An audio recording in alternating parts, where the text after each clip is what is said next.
Today, me and my friends are going to be surviving 100 days in Minecraft Hardcore the way Mojang intended it. You see, by piecing together information from all 5 of these Minecraft guidebooks, we can learn how Mojang really wanted us to play their game. So, without further ado, let's begin the 100-day journey the way Mojang intended it. We started off our world like every other world. Just kidding, we all dug up some dirt, pilled it up, and jumped off, breaking all of our ankles in the process. What a way to start. Besides that start, we went over, punched down some trees, and Mojang actually recommended us to get 20 wood logs. Quite a lot of wood, but whatever you say, Mojang. With the wood we newly obtained, we crafted up a crafting table and then made the basic wooden tools to survive. The pickaxe, axe, sword, and shovel. We then put our tools to good use by collecting 20 cobblestone. What's with Mojang liking the number 20? I don't know. But anyways, we then upgraded all our tools to stone, and take a guess what Mojang wanted us to do next. Yep, 20 more logs. And then by using our stone sword, we went over and killed some animals for food. This was definitely the best part, killing all the animals. I mean, what?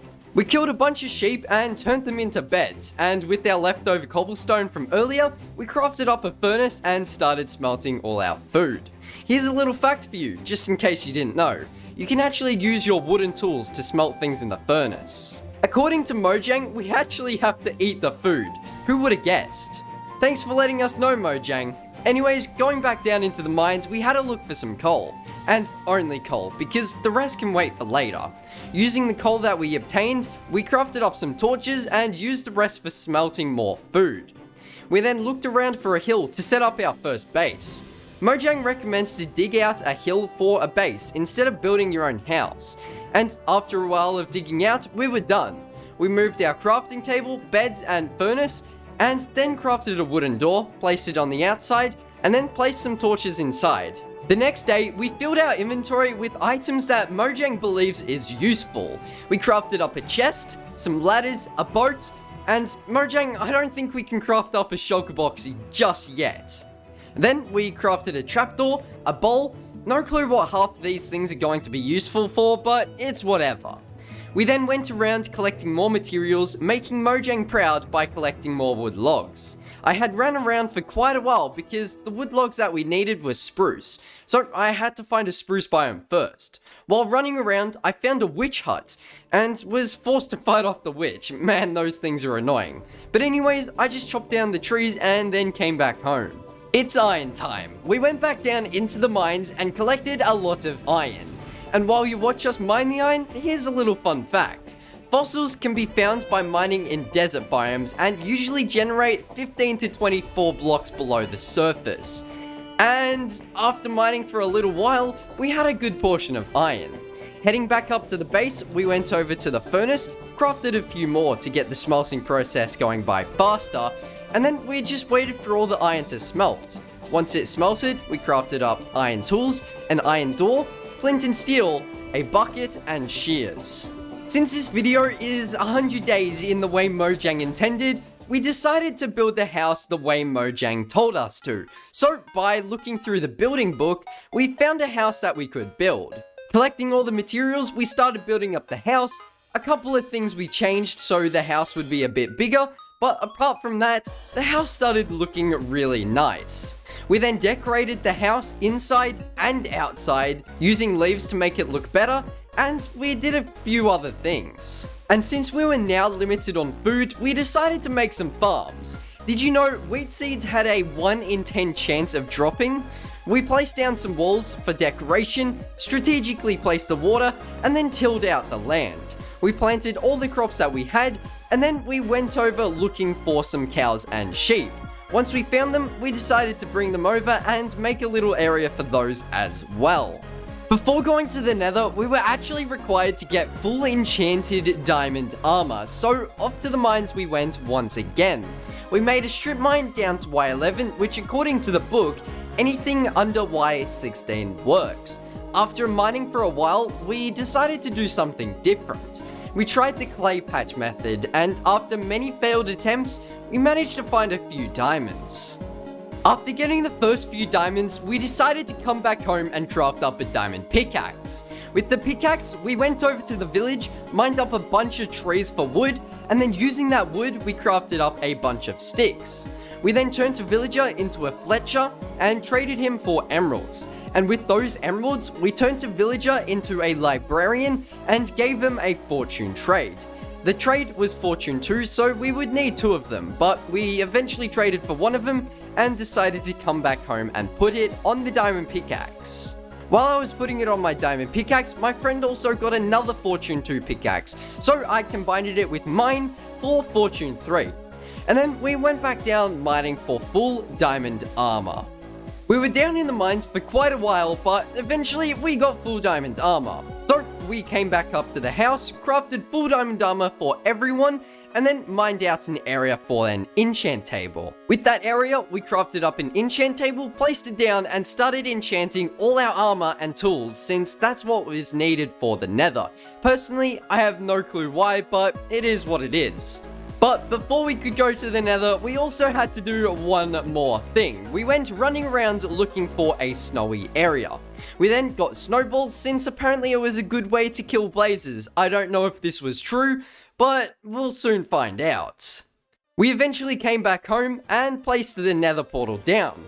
And going into the nether, this was the most chaotic nether ever. But before we ran around in the nether, the book told us to build a little base around the portal using cobblestone and an iron door to protect it from ghasts and other mobs. It also protects us from getting stuck in the nether. We looked around the nether for quite a while and eventually found the nether fortress, and oh boy, there were like 3 million blazes spawning everywhere. They were shooting me all at the same time.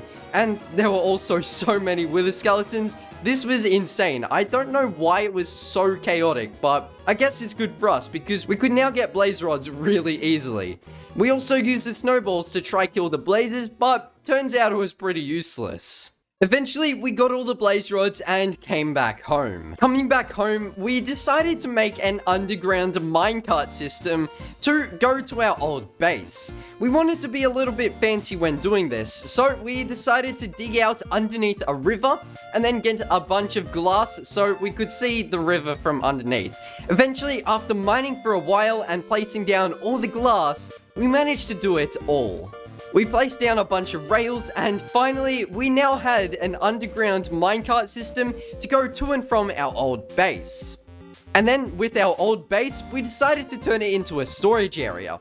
So we mined out a little bit more, placed down a bunch of chests, and moved everything inside it. After completing the storage area and the underground minecart system, we decided to go back to the nether because for some reason, Endermen spawn a lot more frequently in the nether. I don't know if that's actually a thing or if it's just for us, but we decided to go back to the nether for that reason. We killed a bunch of Endermen and eventually we had enough ender pearls to come back home. And then coming back home, we used the blaze rods with the ender pearls and crafted up some Eye of Ender. We then went around locating the stronghold. We were running around for quite a while. The distance from our house to the stronghold is actually quite far, but eventually we found it and located the portal. But before we could do that, we actually needed to come back home, and the reason for this is to get a bow and a pumpkin, since apparently we needed a pumpkin, and also we forgot to get a bow in the first place.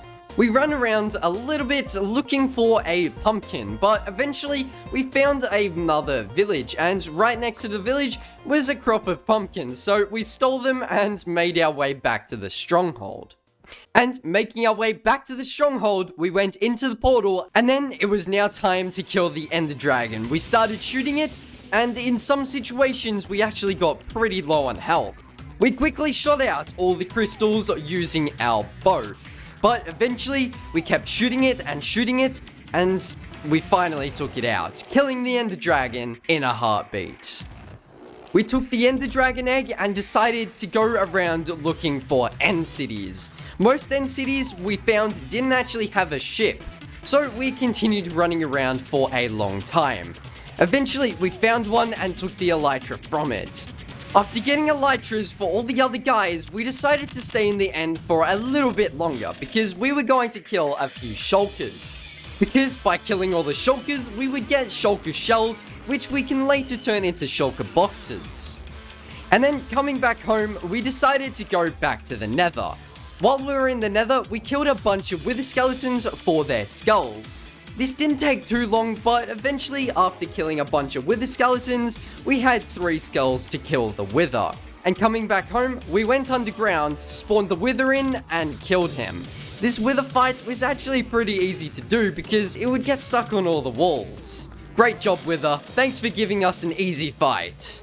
After killing the wither for the nether star, we needed a full beacon, so we went to get a few villagers to trade for their emeralds. We brought them all back to the house and started breeding the villagers. And while we were waiting for the villagers to breed, we decided to start working on the place that they will live for the rest of their lives. And this was something similar to our 1.18 Minecraft hardcore world, which were some shop stalls.